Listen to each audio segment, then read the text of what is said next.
હું એ વ્યક્તિ છું જેને બધી જ વસ્તુ આવડે છે પણ અધૂરી. કહેવાય છે ને, jack of all trades but master of none. બસ કંઈક એવું જ છે. જે વસ્તુ આવડે છે એ આવડે છે, એના પર ક્યારેક ક્યારેક દિલ પૂરું લાગી જાય છે. ન તો હું આર્ટિસ્ટ છું, ન તો ફિલ્મ મેકર, ન તો કોઈ ઇન્ફ્લુએન્સર. બસ એક એવો વ્યક્તિ છું જેના ફોનમાં 20 અધૂરા ડ્રાફ્ટ્સ છે અને બધા ફોલ્ડરનું નામ ફાઇનલ છે. રોજ કંઈક નવું ટ્રાય કરું છું, ક્યારેક ક્રિએટિવિટી માટે તો ક્યારેક બોર થઈને.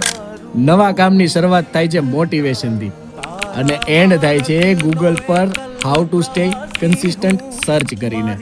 You all might be thinking કે હું ભાગી રહ્યો છું બધી જ વસ્તુઓથી, પણ નહીં, હું બસ રૂકવા નથી માંગતો.